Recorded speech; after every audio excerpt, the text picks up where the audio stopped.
people in or anything. It's so broken, so collapsed, and so unfair to the middle class of this country. I think every American should have to watch the show that was on the History Channel a couple weeks ago, We the People Speak. Every American, if you can go get that DVD, We the People Speak, watch it and learn what your government has been doing to this country since the Indians.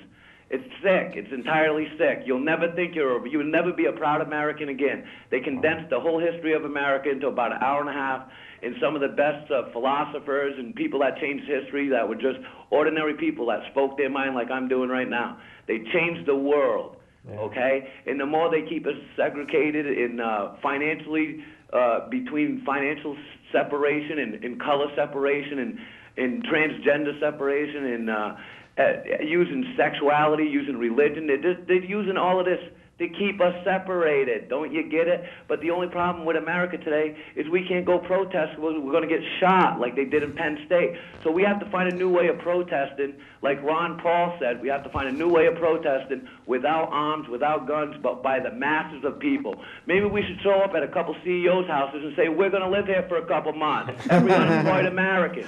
Yeah. Good day. Have a wonderful night and enjoy your Happy New Year. Thank you. You too. Have a good New Year. God bless you. Wow. Yeah, an interesting, certainly an interesting point. Yeah, gonna beat us by making us all broke. Yeah, that is so true. Well, and arguably the point of terrorism's terror. Yeah, and so it works. Regardless of who imposes the terror. It works, yeah. But. Absolutely. Good call. Thank you very much. That was, yeah, I think that reference was probably to Kent State, wasn't it? I think so. Yeah. Bordeaux, Ohio. That was what, 1970, I think. Wasn't it? Kent State? I'm not sure. Anyway, I should know. But yes, very interesting. A very interesting point. I would love to see that show.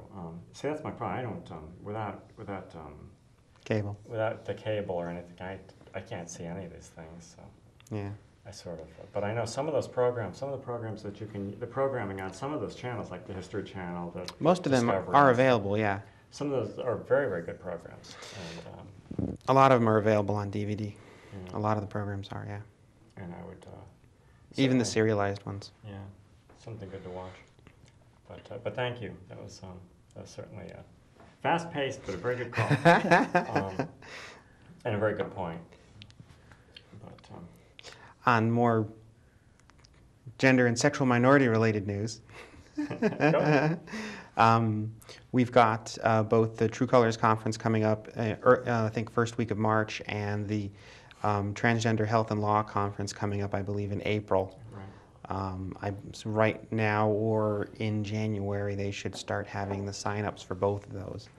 The Transgender Health and Law Conference is going to be on the UConn Medical Campus in Farmington, I believe, and the True Colors event will be at Storrs. Yes, and we'll certainly get more information as it becomes available. Yeah, True Colors, you can go to ourtruecolors.org. They'll have more information there as information becomes available. And hopefully we'll get somebody from True Colors to come on the show again. Yes, we have to start touching base in the new year. Yeah. We're going to have Diana Lombardi on at some point in the not-too-far-distant future. She's tentatively agreed to do that. Yep, to talk about the new legislative session and the bills that are going up in front of the State House. And Rena Shelton from Connecticut Outreach Society has agreed to come on the show as well. Yes. That will be very nice. It's an organization over on the other side of the state, the western side of the state. A sister organization. Yep. There are several. And Rena's been working very hard to try to unite the organization. The United Front.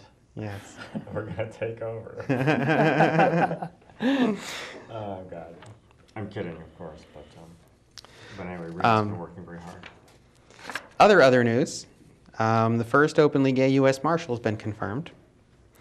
I know they give her name here. Chief Lubinsky.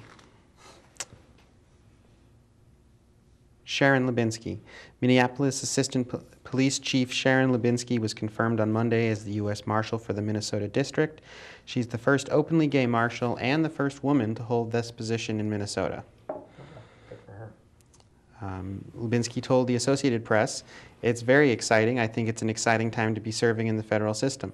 She added, "Being gay is part of who I am, but I think the even bigger piece here is that it's essential that law enforcement agencies reflect the communities that they serve, whether it's state, local, or federal." So, congratulations to Sharon. Yeah. And then, kind of ironically, the Pakistan Supreme Court has ordered the government to allow trans people the right to be a distinct gender. Wow. So they've made a third gender. No. They're granting the right. I'll read on here in a moment. They're granting you the right to actually be the gender you know you are. Ah, okay. The court said that trans people known as Hijras, Hijras, should be able to get national identity cards showing their gender as Hijras. Pakistani Hijras, especially those from poor families, are often subjected to oppression and harassment and are forced to earn a living through begging and prostitution. They're often thrown out of their homes by their fathers and brothers and face problems when their identity cards show a female photo but a male gender.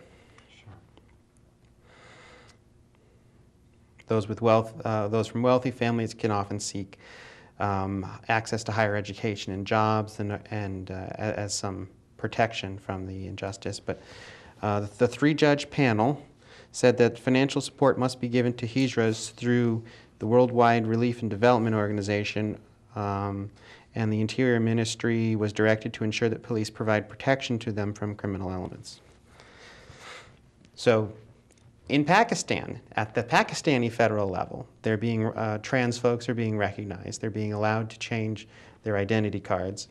The government said that they can't be denied financial support from international organizations, and that the police department should treat crimes against them as crimes. Good for them. It's an amazing step forward in that part of the world, isn't it? Yeah. And in some ways, further than we've gotten. Yeah.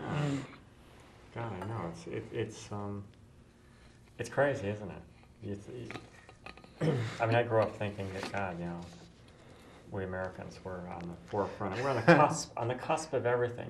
We're out there, and often we're not. Often we're not. Yeah. That's too bad.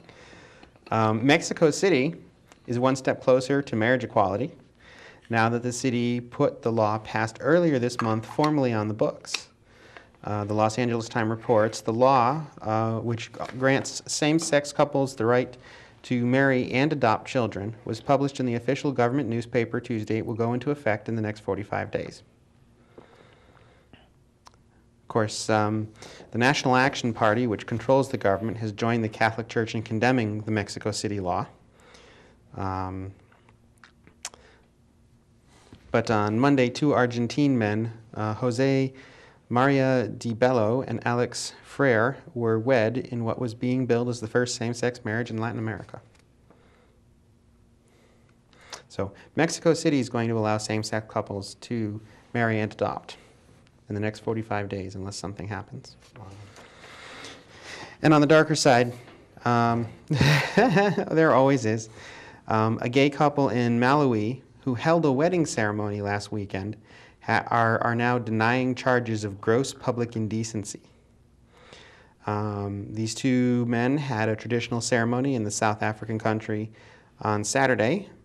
Malawi punishes homosexuality with up to 14 years in prison, and the couple was arrested. The couple were arrested. They appeared in court and are expected to ask for bail.